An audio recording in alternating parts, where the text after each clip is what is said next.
एक बार फिर से हम इन्हीं वचनों को लेकर आगे बढ़ेंगे।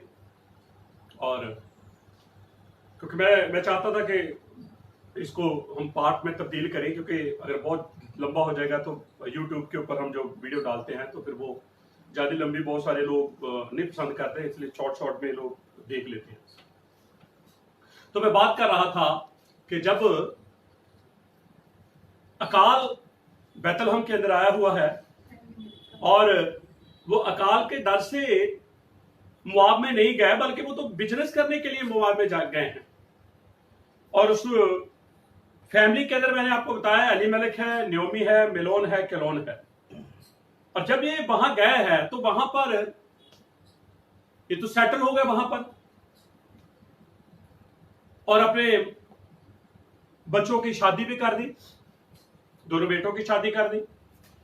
और जो केलोन था उसकी वाइफ का नाम औरपा था, और जो मिलोन था उसकी वाइफ का नाम रूत था। ये जो दोनों लड़कियां हैं ये तो मुआबी लड़कियां हैं। अगर हम मुआब की थोड़ी सी बैकग्राउंड जाने तो आपको पता है कि जब सदोम और मोरा से लूत और लूत की बीवी और उसकी बेटियां निकली थी और स्वर्गदूतों ने यह बात कही थी कि पीछे मुड़ के नहीं देखना, और जहां जाने का संदेश दिया, जहां उनको भेजना चाहते थे वो वहां की और चले, लेकिन लूत की बीवी ने पीछे मुड़कर देखा और लिखा है कि वो नमक का खंबा बन गई। आगे चलकर हम इस स्टोरी को देखते हैं कि मुआब के साथ जो मुआब है ये कहां से निकलकर ये शब्द आया है। लूत के साथ उसकी बेटियों ने शारीरिक संबंध बनाए, और जो बेटा पैदा हुआ उसको मुआब कहा गया, मुआबी कहा गया। तो कहने का अर्थ है, मुआब का अर्थ है बाप का। और ये यहोवा की नजरों में बड़ा घृणित पाप था। 10 पीढ़ियों के लिए उन्हें शराब पे रहना पड़ा। 10 पीढ़ियों तक शराब में थी वो नस्ल जो थी, जो पैदा हुई, क्योंकि ये तो सारी बातें बाइबल की है।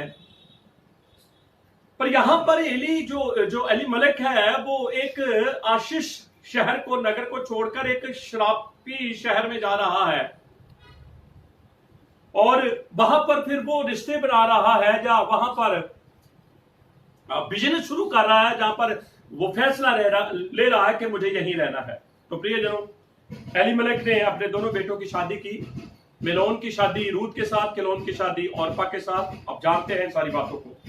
मैं आपको थोड़ा सा और बताना चाहता हूं। एलीमेलेक जो है, एली और मेलेक जो है वो 2 शब्द है इब्रानी के। एली का अर्थ होता है मेरा इलोहिम, मेलेक का अर्थ होता है राजा।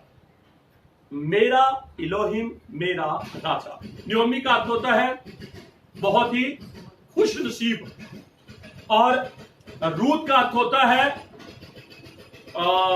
दोस्ती, फ्रेंडशिप। औरपा का अर्थ होता है सुनहरी या सुंदर हरनी के समान, और मिलोन का अर्थ होता है बीमार, और किलोन का अर्थ होता है रोना। और प्रियजनों, ये सारे इब्रानी शब्द है। मैंने एक एक शब्द को एक्सप्लेन किया है आप लोगों के सामने, और इनको जानना सीखना मेरे और आपके लिए बहुत जरूरी है। और उसके बाद हम इस बात को देखते हैं कि एलीमेलेक मर जाता है, न्योमी विधवा हो जाती है, मिलोन मर जाता है, रूत विधवा हो जाती है, केलोन मर जाता है, औरपा विधवा हो जाती है। काफी सालों का ये समय है, काफी सालों तक ये बात वहां पर ये हुआ है। तो उसके बाद न्योमी ये फैसला लेती है कि मैं वापस बैतलहम में जाऊंगी, मैं वापस अपने इस्राएल में जाऊंगी, वापस मैं यहूदा में जाऊंगी।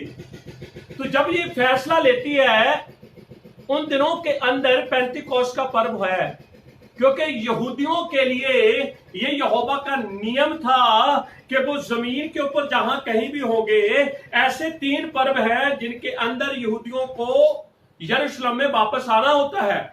उसमें पहला है पसा और अखमीरी रोटी का, दूसरा है पेंतिकोस्त का, तीसरा है डेरों का पर्व, जिसमें आना ही पड़ता है हर यहूदी को। इसलिए नयोमी जो है वो वापस बैतलहम में यरूशलेम की ओर आना चाहती है, क्योंकि उनके यहोवा का एक पर्व है।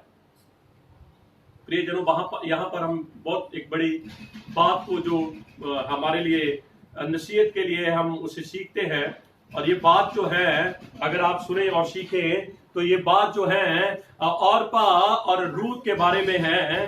औरपा और रूत जो है वो अब नयोमी चाहती है कि ये दोनों अपने घर वापस लौट जाएं, क्योंकि अभी ये जवान है, ये जाकर दूसरी शादी कर सकती है। क्योंकि नयोमी कहती है कि मैं इस लायक नहीं हूं कि मैं तुम्हारे लिए बच्चा पैदा करूं और फिर वो जवान हो और फिर उनके साथ तुम्हारी शादी करूं। इसलिए वचन के अंदर लिखा है जब नयोमी इन सारी बातों को दोनों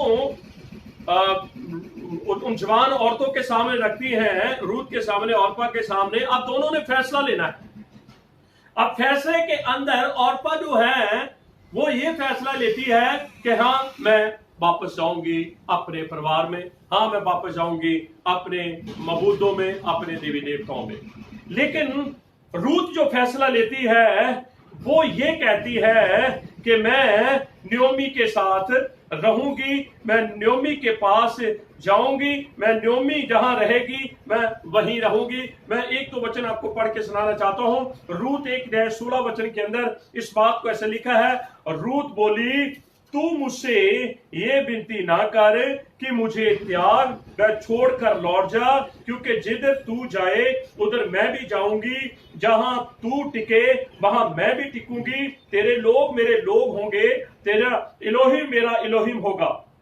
जहां तू मरेगी वहां मैं भी मरूंगी और वहीं मुझे भी मिट्टी दी जाएगी। यदि मृत्यु छोड़ और किसी कारण मैं तुझसे अलग हूं तो यहोवा मुझसे वैसा ही वरन उससे भी अधिक करे। ये बहुत बड़ी एक गवाही है, क्योंकि रूत ने जो फैसला लिया है वो नयोमी के साथ उसने अपने आप को जोड़ दिया है। उस नयोमी के साथ जो एक यहूदी है, जो एक इस्राएली है, उसके साथ उसने जब अपने आप को जोड़ा है, तो जब वो वापस बैतलहम के अंदर या वापस इस्राएल के अंदर वो आते हैं, तो उस समय कटनी का समय था। उस समय यौम शबोत का पर्व था।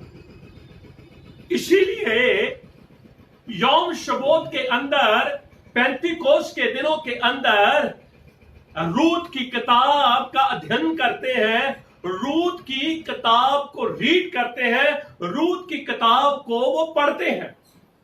आप कहेंगे ये तो बाइबल में नहीं लिखा। मैंने आपको पहले बताया कि बहुत सारी बातें जो बाइबल में नहीं लिखी, लेकिन बाइबल की बातों को समझने के लिए हमारी मदद करती हैं, और वो बातें मेरे और आपके लिए आशीष का कारण है। हम देखते हैं जब रूत नयोमी के साथ बैतलहम में आ जाती है, तो वहां एक बहुत बढ़िया स्टोरी अब शुरू होती है, सास और बहू की। सास और बहू की। बहू भी ऐसी जो सास को बहुत प्यार करती है, जहां तक कि वो ये कह रही है कि जहां तू रहेगी मैं वहां रहूंगी, तू जो खाएगी मैं भी खाऊंगी, जो तू पिएगी मैं भी पीऊंगी, जहां तू मरेगी वहीं मैं मरूंगी। मौत ही हमें दोनों को जुदा कर सकती है, नहीं तो और कोई भी चीज हमें जुदा नहीं कर सकती। अब ध्यान देना इस बात के ऊपर। सास जो नयोमी है वो घर पे रहती है, और रूत जो है वो बाहर काम करने के लिए जाती है। प्रियजनों, ये छोटी बात नहीं है, ये बहुत बड़ी बात है। यहाँ एक यूनिटी हमें नजर आती है, यहाँ हमें एक एकता नजर आती है, यहाँ हमें एक दूसरे को समझना जो है वो नजर आता है। तो हम धन्यवाद देते हैं। आज इस वचन से मैं विश्वास करता हूं बहुत सारे लोग सीख रहे हैं और बहुत सारे लोग आशीष पाएंगे, क्योंकि यहोवा ने इस वचन की आशीष के लिए मुझे और आपको बुलाया है। आपको पता है काम कौन सा करना शुरू किया? एक खेत में, क्योंकि मैंने आपको बताया कटनी का समय है और वो खेतों में जाती है काम करने के लिए, लेकिन खेत भी दूसरे लोगों के खेतों में नहीं, जो अपने कुटुंबी है, जो अपने रिश्तेदार है, उन्हीं के खेत में जाकर वो गेहूं के जो सिले हैं वो गिरते हैं, उसे वो इकट्ठा करती है। प्रियजनों, ये काम बड़ा मेहनत का काम है और बड़ी गर्मी होती है, और उस तपती हुई धूप के अंदर ऐसे वो जब वो काम करती है तो उस काम के अंदर उसकी आज्ञाकारी, उसकी अधीनगी नजर आती है। और मैं आपको बताना चाहता हूं, जिस खेत के अंदर वो सिले उठा रही है, वो खेत जो है उस व्यक्ति का है जो बड़ा धनी है और बड़ा ईमानदार है और यहोवा का भय रखने वाला है और बड़ा उसका नाम है। हर कोई उसे आदर देता है, हर कोई उसे इज्जत देता है। नाम भी उसका कोई आम नाम नहीं है, नाम बड़ा खास नाम है। उस नाम के बारे में लिखा है, जो सुलेमान का मंदिर हुआ करता था, उस मंदिर के अंदर जो पिलर हुआ करते थे, उन पिलरों के अंदर एक पिलर के ऊपर उसका नाम लिखा होता था, और उसका नाम बोअज है, जिसे हम बोअज भी बोलते हैं। प्रियजनों, वो बोअज जो है वो यीशु मसीह की तस्वीर है, वो यीशु मसीह को रिप्रेजेंट करता है। प्रियजनों, और आगे जब हम पढ़ते हैं तो उसको पता चलता है बॉस को कि यहाँ एक जवान जो लड़की है वो हमारे खेत में आकर सिलों को उठाती है। तो उसने अपने काम करने वाले नौकरों को कहा, जब तुम गेहूं को काटोगे तो सिले गिराते आना, उसके लिए जब वो आए उसको ज्यादा मेहनत करनी ना पड़े, उसको सामने नजर आए और उठाती जाए। प्रियजनों, ये सारी बातें यहोवा की ओर से हो रही थी, क्योंकि वो कोई कठोर चित्त का आदमी नहीं था, वो निर्दयी नहीं था, बल्कि बड़ा नम्र था और बड़ा हम्बल था। एक बात मैं और आपको पढ़ाना चाहता हूं। ये सारी बातें जाकर रूथ ने अपनी सास को, नयोमी को बताई है कि कैसे कैसे मैं खेत में गई, कैसे कैसे वो खेत का स्वामी जो था उसने मेरे ऊपर भलाई की। तो नयोमी के मन में उसके लिए बहुत सुंदर बात आती है। मैं 3 अध्याय पहले वचन में पढ़ रहा हूं। उसकी सास ने नयोमी ने उससे कहा, हे मेरी बेटी, क्या मैं तेरे लिए ठाव ना ढूंढूं कि तेरा भला हो? अब जिसकी दासियों के पास तू थी, क्या वह बोअज हमारा कुटुंबी नहीं? वह तो आज रात खलिहान में जो जौ काटेगा।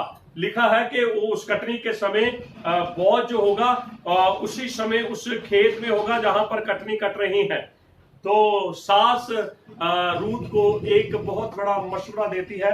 सास रूथ के लिए एक बहुत बड़ी बात कहती है। 3 वचन के अंदर लिखा है, रूथ को बोला गया, तू स्नान कर, तू तेल लगा और वस्त्र पहनकर खलिहान को जा। 4 बातें हैं यहां पर। पहली बात क्या है? नहाना है। दूसरी बात क्या करना है? तेल लगाना है। तीसरी बात क्या करना है? वस्त्र पहनना है। चौथी बात क्या है? खलिहान में जाना। फिर तुझे बोअज मिलेगा, फिर तुझे बोअज मिलेगा। मैं यहां आपको जो एक आत्मिक भेद है वो बताना चाहता हूं। स्नान का अर्थ है बैप्टिज्म लेना है हमें। तेल का अर्थ है अभिषेक पाना है। वस्त्रों का पहना है, वह पहनना है पुरानी जिंदगी को हटा देना है। खलिहान में जाना एक उस कलीसिया में जाना है। बोअज को पाना जिस कलीसिया में यीशु है। ये बहुत बड़ी एक रहस्य की बात है जो यहाँ पर एक हमारे सामने छुपी हुई थी, लेकिन हम उसे टच कर रहे हैं। तो एक बात और मैं आपको पढ़ाना चाहता हूँ, और ये यहाँ बहुत अच्छी बात आपको मिलेगी, और मेरा मुना है कि उस बात से आप लोग आशीष पाएंगे, आप लोग बरकत पाएंगे।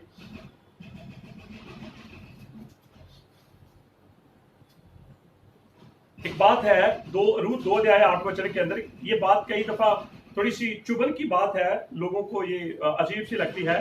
तब बोअज ने रूथ से कहा, हे मेरी बेटी। क्या कहा? हम आगे जाकर देखते वो तो पत्नी बनेगी। कई दफा ये बातें मैंने आपको बताया चुभती हैं। अगर इसी वचन को इब्रानी भाषा में, जिस भाषा में इसको लिखा गया उसमें पढ़े है ना, तो जहां बेटी आया है वहां बैत आया है। और बैत सिर्फ बेटी को ही नहीं बोला जाता, एक जवान लड़की को भी बैत बोला जाता है, डॉटर को भी बैत बोला जाता है, बेटी को भी बैत बोला जाता है, लेकिन यहां तो सिर्फ बेटी लिख दिया। अगर बेटी कहा है तो हमें ये लग रहा है कि जैसे हम अपनी बेटियों को कहते हैं ये हमारी बेटी है। नहीं नहीं, इस तरीके से नहीं बोला, उसने बैत बोला है, यानी कि जवान लड़की, क्योंकि रूत जवान थी। इसको भी इसलिए जानना जरूरी था क्योंकि आगे जाकर यही रूत जो है उसकी बीवी बन जाएगी। यही रूत उसकी ये, और स्टोरी एक किन दिनों की है? पेंटिकॉस्ट के दिनों की। मैंने आपको बताया बड़ी खुशी की ये स्टोरी है हमारे लिए, क्योंकि रूत जो है, याद रखना, मेरी और आपकी तस्वीर, मेरी और आपकी तस्वीर है। नयोमी इस्राएल की तस्वीर है। जब तक मैं और आप इस्राएल के साथ अपने आप को जोड़ते नहीं हैं, तब तक बोआज हमारे जीवन में नहीं आएगा। जैसे ही रूत ने इस्राएल के साथ, नयोमी के साथ अपने आप को जोड़ा है, और फिर वहां नहीं वो वहां गई है जहां नयोमी है, और जहां नयोमी है वहां यीशु है, वहां बोझ है। क्योंकि आगे चलकर रूत एक कलीसिया बनेगी जो अन्य जातियों में से ली गई। मैंने आपको बताया तो वो तो मोआबन है, और मोआब तो अन्य जाति है, और बोझ जो है वो इस्राएली है, वो यहूदी है। एक यहूदी अन्य जाति से शादी करने का तो कोई जो हम क्या कहें कि कनेक्शन है ही नहीं किसी तरह का, क्योंकि यहूदी तो अन्य जातियों से बहुत नफरत घृणा करते हैं। लेकिन यहां हम देखते हैं कि मोआबन जो रूत है वो एक अन्य जाति होकर एक यहूदी आदमी की दुल्हन बनती है। प्रियजनों, तभी तो मैंने आपको कहा कि वो कलीसिया की तस्वीर है। यीशु मसीह यहूदी है और कलीसिया उसकी अन्य जाति दुल्हन बनती है।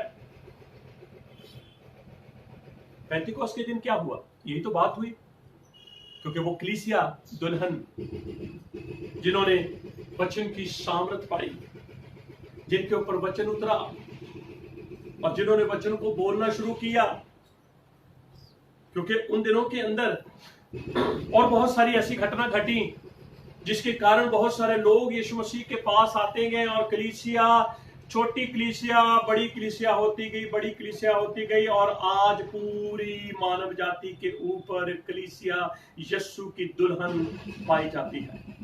प्रियजनों, जब हम रूत के जीवन में 3-4 बातों को देखते हैं, उसके स्नान को देखते हैं, उसके तेल लगाने को देखते हैं, उसके वस्त्र पहनने को देखते हैं, उसको खलियान में जाते हुए देखते हैं, तो मेरी और आपकी जिंदगी के अंदर ये चीजें होती हैं। जब हम बपतिस्मा ले लेते हैं, अभिषेक, रूह कदोश का अभिषेक हमारे जीवन में आ जाता है, हमारी पुरानी जिंदगी, पुराने वस्त्र खत्म हो जाते हैं, हम एक नई जिंदगी में आ जाते हैं, नए वस्त्रों में आ जाते हैं। एक खलियान, एक कलीसिया हमारा इंतजार करती है, जिस कलीसिया के अंदर यीशुआ एक मसीहा हमारा इंतजार करता है, क्योंकि बोआज इंतजार करता है रूत का, क्योंकि रूत उसे अच्छी लगती है, रूत उसे पसंद है। ये फिजिकल बातें नहीं है, ये स्पिरिचुअल बातें हैं। आपको पता है आगे जाकर क्या हुआ? बोआज के घर में एक बेटा पैदा हुआ है। मैं चाहता हूं कि उस वचनों को भी हम थोड़ा सा रीड कर दें, तो बहुत आपको आशीष मिलेगी। 10वें वचन में, रूत 4:10वें वचन में मैं आपको लेकर आ गया हूं। फिर मेलोन की स्त्री, मेलोन को याद किया गया, वो मेलोन तो मर चुका है। मोआबन को भी मैं अपनी पत्नी करने के लिए इस मानसर से मोल लेता हूं। बोआज ने ऐसे ही रूत को अपनी पत्नी नहीं बनाया, बल्कि बोआज ने उसके लिए एक कीमत अदा की है। यीशु मसीह ने मुझे और आपको ऐसे ही दुल्हन का रूप नहीं दिया, दुल्हन के नाम से स्वीकार नहीं किया, बल्कि यीशुआ ने मेरे और आपके लिए एक कीमत अदा की है। बोआज ने रूत के लिए कीमत अदा की है।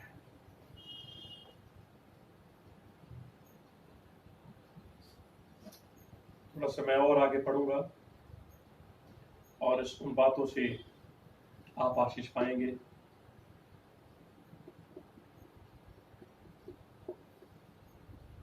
क्योंकि नयोमी जब वापस यरूशलेम में आई थी, बैतलहम में आई थी, लोगों ने कहा खुश नसीब औरत वापस आ गई हैं, तब उसने कहा था कि मुझे खुश नसीब ना बोले।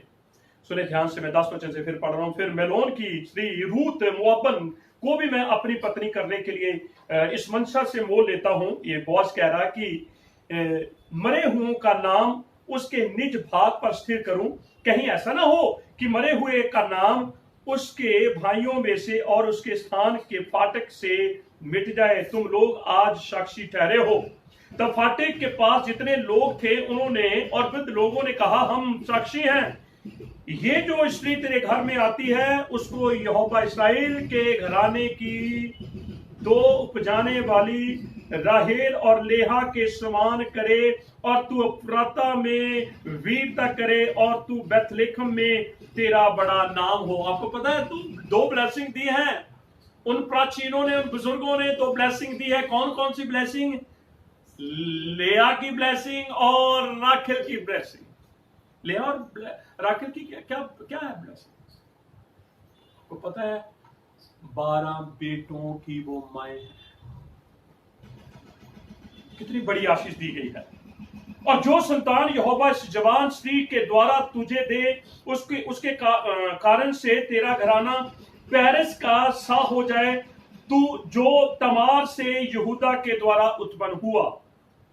तब बोअज ने रूत को ब्याह लिया और वह उसकी पत्नी हो गई। और जब वह उसके पास गया तब यहोवा की दया से उसको गर्भ रहा और उसको एक बेटा उत्पन्न हुआ। तब स्त्रियों ने नयोमी से कहा, यहोवा धन्य है जिसने तुझे आज छुड़ाने वाली कुटुंबी के बिना नहीं छोड़ा। इस्राएली में इसका बड़ा नाम हो, और ये तेरे जी में जी ले आने वाला और तेरे बुढ़ापे में पलने वाला हो, क्योंकि तेरी बहू जो तुझसे प्रेम रखती और तेरे और 7 बेटों से भी तेरे लिए श्रेष्ठ है, उसी का ये बेटा है। फिर नयोमी ने उस बच्चे को अपनी गोद में रखकर उसकी दाई का काम करने लगी, और उसकी पड़ोसियों ने ये कहकर कि नयोमी का एक बेटा उत्पन्न हुआ है, लड़के का नाम ओबेद रखा गया। आपको पता है ओबेद के नाम का अर्थ क्या है? सेवक। जब कलीसिया यीशु के साथ एक हो जाती है, सेवक पैदा होते हैं, सेवक आते हैं। मैं और आप सब सेवक हैं। पास्टर होना सेवक नहीं है, प्रचारक होना ही सेवक नहीं है, पास्टर नबी होना, टीचर होना ही सेवक नहीं है। एक विश्वासी होना भी सेवक है। पेरेस की ये वंशावली, अर्थात पेरेस से हब्रोन, हब्रोन से राम, राम से अमीनादाब, और अमीनादाब से नहशोन, और नहशोन से सलमोन। ये नहशोन जो नाम आया है ना, इसको अंडरलाइन कर लेना। ये नहशोन नाम, ये बड़ा नाम, मेन नाम है। जब मूसा ने समुद्र को 2 भागों में किया तो सबसे पहले उतरने वाला नहशोन था। समुद्र के अंदर सबसे पहले उतरने वाला नहशोन था। और ये किसके कबीले में से था? यहूदा के कबीले में से। यहूदा के कबीले ने बड़े बड़े काम किए हैं। यहूदा का कबीला बड़े कामों के लिए माना जाता है। और सलमोन से बोअज, और बोअज से उबेद, और उबेद से जस्से, और जस्से से दाऊद उत्पन्न हुआ। प्रियजनों, तो फिर क्या कहें? दाऊद अन्य जाति में से? यस। रूत। और इसी नाम को हम थोड़ा सा और आगे जाके पढ़ेंगे, क्योंकि ये नाम की महत्ता मैं चाहता हूं कि आप लोग जान लें कि ये नाम जबरदस्त नाम है। मैं मत्ती 1:1 से पढ़ रहा हूं। इब्राहिम की संतान, दाऊद की संतान, यीशुआ ए मसीहा की वंशावली। इब्राहिम से इसाक उत्पन्न हुआ, इसाक से याकूब, और याकूब से यहूदा और उसके भाई उत्पन्न हुए। यहूदा से फारिस, और यहूदा और तमार से जोरा, उत्पन्न हुआ और फारिस से हिदोन उत्पन्न हुआ और हिदोन से अराम उत्पन्न हुआ और अराम से अमीनादाब उत्पन्न हुआ और अमीनादाब से नहशोन और नहशोन से सलमोन उत्पन्न हुआ और सलमोन और रहाब से बोज उत्पन्न हुआ और बोज और रूस से अबेद उत्पन्न हुआ। देखो यीशु मसीह की वंशावली के अंदर रूत का नाम आ गया है। ये कनेक्शन है बहुत जबरदस्त। मुझे कनेक्शन हुआ किस दिन? यौम शबोत के दिनों में, पेंटिकॉस्ट के दिनों में। तभी तो मैंने आपको कहा मेरे और आपके लिए ये बड़ा आशीष का त्योहार है, पर्व है, मोएद, फिक्स समय यहोवा का अपने लोगों के साथ मिलने के लिए। हर पर्व के अंदर किसी न किसी रूप में यहोवा अपने लोगों से मिला है, पर यौम शबोत के अंदर वो आग की लपटों के द्वारा अपने लोगों से मिला है। क्या जर्मिया कहता मेरा वचन, यहोवा ने कहा मेरा वचन आग के समान नहीं? क्या दाऊद ने नहीं कहा यहोवा तेरा वचन मेरे पांव के लिए दीपक और मेरे मार्ग के लिए उजाला नहीं? तो पेंटिकॉस्ट के दिन यहोवा अपने लोगों से किसके रूप में मिला? आग के द्वारा मिला, और वो आग आकर उनके ऊपर ठहर गई। और वो आग कुछ और नहीं था बल्कि वो यहोवा का जीवंत वचन था। उस वचन ने जिंदगियों को तब्दील करके रख दिया, और उनके द्वारा जिन्होंने वचन सुना उनकी भी जिंदगी तब्दील हो गई। ये स्टोरी कब की है? पेंटिकॉस्ट, जिसे आप पेंटिकॉस्ट बोलते हैं, बाइबल उसे यौम शबोत बोलती है। जैसे रूत को बोअज मिला, उस दिन कलीसिया को आग से भरा हुआ वचन मिला, उसको कलीसिया को जीवंत वचन मिला। जैसे रूत एक दुल्हन बन गई, वैसे ही कलीसिया पेंटिकॉस्ट के अंदर एक दुल्हन के रूप में उसने जन्म ले लिया। प्रियजनों, मैं चाहता हूं कि आप इन वचनों को सुने, सीखें, और मैं ये भी विश्वास करता हूं कि हमारी डॉक्ट्रिन्स, हमारी टीचिंग सब कुछ बदल जाएगा। हम अंतिम दिनों में हैं, हम आखिरी घड़ियों में हैं। सच्चाई को जानना मेरे और आपके लिए बहुत ही जरूरी है। तो आज हम भी रूत की किताब को पढ़ रहे हैं, आज हम भी रूत की किताब को रीड कर रहे हैं। जैसे हर यौम शबोत में रूत की किताब को पढ़ा जाता है, वो तो साधारण तरीके से पढ़ते थे, लेकिन आज हम तो रूत के अंदर कलीसिया को देखते हैं, पौज के अंदर हम यीशु को देखते हैं, उबेद के अंदर हम सेवकों को देखते हैं। हम अंतिम घड़ियों में, यीशु मसीह आने वाला है, और वो आने से पहले हर छुपी बात को अपने लोगों के ऊपर खोलना चाहता है। और यहोवा इन सारे वचनों के द्वारा आपको आशीष दे। आप अपने आप को तैयार करें, क्योंकि यहोवा का वचन मुझे और आपको तैयार करता है। हम सारी महिमा, सारा जलाल यीशु मसीह के नाम को देते हैं। आइए हम सब अपनी आंखों को बंद करेंगे, सारा जलाल हम यीशु के नाम को देंगे। पिता, हम यीशु में धन्यवाद देते हैं, सुनने वाले हर एक भाई बहन को आपके योद में देते हैं। रूत की किताब के अंदर 4 अध्याय हैं, आपने बहुत कुछ रखा, क्योंकि चौथा ही जो पर्व था वो पेंटिकॉस्ट का था। 4 ही अध्याय, और पेंटिकॉस्ट के दिन, यौम शबोत के दिन तो पढ़ते हैं। यहूदी इसकी महत्ता को जानते हैं, यहूदी इसके भेदों को, प्रकाशनों को जानते हैं। हम धन्यवाद देते हैं, हम धन्यवाद देते हैं पिता यीशु में सब तेरे उन बेटे बेटियों को जिन्होंने आज तेरे वचन को सुना है और सुन रहे हैं, वो सब शलोम की आशीष में, और यहोवा का हाथ उनके जीवनों के ऊपर है। सारी महिमा यीशु के नाम की, यीशु ही हमारे जीवनों में बढ़े और हम कटे। यीशु के ही नाम से मांग लेते हैं, आमीन। यहोवा तुम्हें आशीष दे, यहोवा तुम्हारी रक्षा करे, यहोवा अपने मुख का प्रकाश तुम पर चमकाए, यहोवा अपना अनुग्रह तुम पर करे, यहोवा अपना मुख तुम्हारी ओर करे और तुम्हें शांति दे, आमीन।